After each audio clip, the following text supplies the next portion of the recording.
வணக்கம் friends. Mumbai Indians வந்து ரோஹித் சர்மாவை ஏலத்தில் ரிலீஸ் பண்ணாலும் சரி, இல்லை ட்ரேட் முறையில் எங்ககிட்ட கொடுக்கறதுக்கு வந்து விருப்பப்பட்டாலும் சரி, அவரை வாங்கறதுக்கு நாங்கள் வந்து தயாராக இல்லை அப்படிங்கிற மாதிரி பார்த்தீங்கன்னா ஸ்டீஃபன் ஃப்ளமிங் வந்து இப்போ வந்து பேசியிருக்காரு. ரோஹித் சர்மா கண்டிப்பாக அடுத்த சீசனில் வந்து மும்பை இந்தியன்ஸ் அணியில் வந்து ஆட மாட்டார் அப்படின்னு வந்து சொல்லப்படுது. ஏன்னா இந்த சீசன்லேயே வந்து பிரச்சனை ஸ்டார்ட் ஆயிருச்சு. அடுத்த சீசனில் கண்டிப்பாக வந்து மெகா ஆக்ஷன் வந்து நடக்க போகுது. அந்த மெகா ஆக்ஷனில் வந்து யங் பிளேயர்ஸை தான் வந்து பேக் பண்ணுவாங்களே தவிர கண்டிப்பாக ரோஹித் சர்மாவை ஏலத்தில் வந்து ரிலீஸ் பண்ணுவாங்க.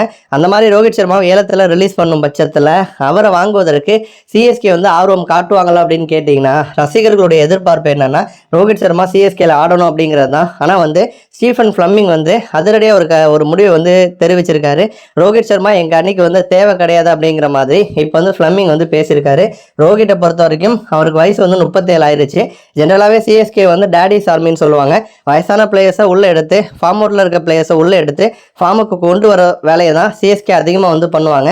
அப்படிப்பட்ட சிஎஸ்கே வந்து இப்போ வந்து ரோஹித் வந்து ஏன் வேணான்னு சொல்கிறாங்கன்னா, ஃப்ளமிங் என்ன சொல்கிறாங்கன்னா, எங்கள் டீம் வந்து இப்போ வந்து செம்ம செட்டில்டாக வந்துருக்கு. நல்ல பிளேயர்ஸ் வந்து நிறைய பேர் இருக்காங்க. அவங்க எல்லாருக்குமே எங்களால் வந்து சான்ஸ் கொடுக்க முடியல. அவங்களே வந்து பெஞ்சில் தான் வந்து உட்காந்துருக்காங்க. அதனால் வந்து இன்னமும் நாங்கள் வந்து ஒரு சீனியர் வீரரை வந்து உள்ளே கொண்டு வரணும் அப்படிங்கிற எண்ணம் வந்து எங்களுக்கு வந்து கிடையாது.